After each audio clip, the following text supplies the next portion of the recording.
수익 좀 잘 보고 계실란가 모르겠어요. 아주 최근에 최고점에서 롱 잡지 않는 이상 뭐 대부분이 수익이 나셨을 것 같고 8천만 원까지 찍고 일단은 며칠 좀 조정을 받는 모습. 조정을 줄 거면은 차라리 팍팍 좀 조정 주면서 갔으면 좋겠네요. 사실상 무지성으로 쭉쭉 오르는 것보단 중간에 건강한 조정 좀 받으면서 올라가 줘야 좀 더 건강한 장세가 이어갈 수가 있죠. 며칠 조정은 받긴 했지만 그래도 뭐 아직까지는 수익률이 괜찮죠. 순항 중이라고 보이고 700%, 780% 정도 해서 1억 2천 1억 3,600, 2억 6천 조금 안 되게 받고 있는데 이때 최고치 때가 한 2억 8천, 2억 9천까지 찍었었더라고요. 조정받은 만큼 제 시드도 2, 3천만 원 정도 조정을 받았는데 아주 좋다고 봅니다. 자, 금융이 답변이 왔는데 요거에 대해서 좀 이야기를 나눠보려고 합니다. 2주 전쯤에 올린 비트코인 해외 거래소 광고 유튜버들 합법이다. 경찰청 공식 답변. 사이버 수사팀 팀장님과 통화를 하면서 해외 거래소 이용하시는 분들 개인 매매도 그렇고 광고비 받아서 광고하는 이런 유튜버들도 제재를 할 수가 없고 한마디로 합법이죠. 그런 걸 알려드렸었는데 금융위 답변이 며칠 전에 왔습니다. 경찰청 답변만 나와도 사실상 깔끔하게 끝나긴 하지만은 시청자분들이 팩트를 굉장히 좋아하시기 때문에 한 번 더 짚어드리면서 다시 말씀을 드려도 좋을 것 같습니다. 안녕하십니까. 혁신정 금융 신뢰받는 금융 금융위원입니다. 귀하께서 문의하신 민원 땡땡에 대한 답변입니다. 귀하의 민원 내용은 유튜버 등의 광고 행위에 대하여 특정 금융 거래 정보법 위배 여부 판단 요청으로 이해됩니다. 특정 금융 정보법은 가상자산 사업자에 대한 자금 세탁 행위와 공중 협박 자금 조달 행위를 규제하는 법으로 광고 행위 등에 대해서는 별도로 규정하고 있지 않습니다. 처벌할 수가 없고 불법이라는 법이 없으면 형법상 합법이죠. 수십 번 설명을 드렸지만 모르시는 분들을 위해서 다시 한번 설명을 드리자면 특근법이든 뭐 트래블러이든 새로운 법이 나오든 뭐든 간에 한국 형법이기 때문에 대한민국 법으로 구글이나 페이스북 이런 사장들만 불러와서 처벌을 때릴 수 없듯이 해외 거래소 또한 당연히 처벌을 할 수가 없겠죠. 한국에서 뭐 사업자 내고 사업하시는 분들도 아니고 개인 매매하시는 분들 또한 어떻게 제재를 할 수가 없을 뿐더러 광고비 받아서 광고하는 유튜버들 또한 괜찮다 이런 답변을 받았죠. 어디가 터진 건지는 모르겠는데 이게 여러 가지 이야기가 나오더라고요. 불법이라서 비트코인 유튜버들이 다 영상 내리고 도망간 거다. 세금 매기려고 국세청에 무슨 팀이 만들어졌다. 뭐 이런 말씀을 하시는데 일단 첫 번째 불법이다. 그런 썰이 있는데 전혀 팩트가 없는 이야기죠. 뉴스 기사가 나온 것도 아니고 어디서 뭐 안 된다라고 정확하게 나온 답변도 아니고 그냥 카더라인데 금융위도 괜찮다고 하고 경찰청도 괜찮다고 하고 첫 번째 가설을 일단 틀렸다는 거죠. 그리고 두 번째는 유튜버들이 세금 내기 싫어서 도망쳤다. 다 찾아봤는데 전혀 그런 팩트가 없더라고요. 몇몇 커뮤니티에서 뭐 그런 썰들이 돌긴 도는데 이것도 그냥 카더라죠. 그렇다고 칩시다. 유튜버들이나 뭐 다른 사람들 세금 매기려고 무슨 팀이 만들어졌다? 세금 내면 되는 거 아닙니까? 저도 그렇고 다들 개인 사업자를 내고 합니다. 세무사를 껴서 세금 처리를 하기 때문에 굳이 뭐 세금 문제에 휘말릴 필요는 없죠. 뭐 내라고 하면 내면 되는 거니까. 비트코인 우주나 좀 체크를 해볼까? 트위터 CEO인 잭은 자신의 트윗에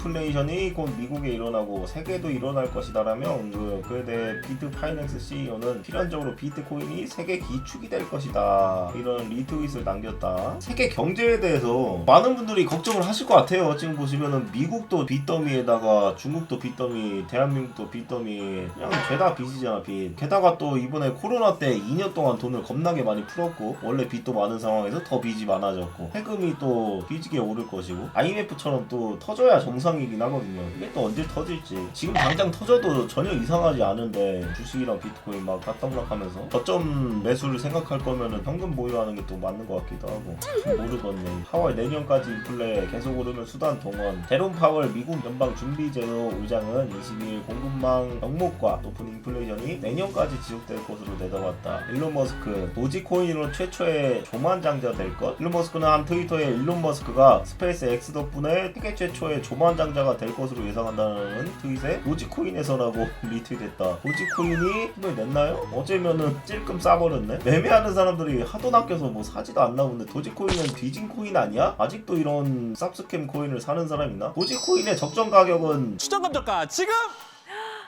공개합니다. 자. 60원 정도가 아닐까. 일론 머스크가 언급해도 뭐 움직이지도 않네 이제. 이쯤인 것 같은데 도지코인 언급한 게 300원에서 306원 올라갔다가 바로 300원으로 떨어졌네. 이제 그냥 유튜버 수준이구만 일론 머스크는. 도지코인 아직 갖고 있을까 일론 머스크가? 90%는 팔았을 것 같은 느낌이 솔솔 드는데. 비트코인의 진심인 미국 연기금도 매수했다. 코인 거래 막지 않는다. 불확실성 해소. 미국이 그나마 그래도 비트코인을 좀 밀어줘서 너무 다행인 것 같아. 코인 채굴 수출 세계 순위로 봤을 때도 중국이 압도적 1위였는데 중국이 금지가 되면서 미국이 지금 채굴 1위잖아요. 반면 중국의 경우 오히려 규제 고삐를 더욱 쥐고 있어. 암호화폐 시장에서 미국의 영향력은 더 확대될 전망이다. 비트코인을 이거 좀 제재를 하고 전 세계 사람들이 매매를 그만둘 것 같지는 않으니까 그럴 바에는 차라리 우리나라가 세계 시장에서 재패를 하자. 좋은 판단인 것 같아. 참 재밌는 투자야. 넥슨 비트코인 매도 계획 없다. 장기 투자 계속. 비트코인 투자는 현금성 자산의 가치 유지를 위한 전략으로 단기적인 투자 관점에서 매수한 것이라며 추가적인 매수 및 매도 계획은 없는 성의를 전했다. 넥슨 유명하죠. 비트코인 평단가 호구가치 높기로. 추가적인 매수 및 매도 계획은 없는 게 아니라 좀 떨어졌을 때 추가 매수를 했었어야지. 그대로 그냥 무지성으로 존버를 했나? 넥슨 비트코인 평단가가 얼마나 했지? 넥슨 비트코인 1100억어치 샀다. 평단가 6580만원이다. 6580만원이면은 요때 샀네. 요때 이 정도면은 넥슨은 뭐 투자를 안 해야 되지 않나. 나 같은 그냥 개미 투자자도 평단가가 말이여 3500만원인데 넥슨이란 대기업이 평단가가 높으면 어떡해. 이 정도면은 할부를 해야 되지 않나. 지금 뭐 살짝 수익권 났다고 굉장히 좋아하고 있네요. 파이팅 하시고. 얼마트는 목요일 미국 일부 매장의 고객들이 코인스타가 설치한 ATM과 같은 기기를 사용하여 비트코인을 구매할 수 있음. 월마트 매장에 비트코인 ATM 200대 시범 설치 운영 중. 추가 확대 예정. 비트코인 뉴스는 여기까지 체크를 하면 될 것 같네요.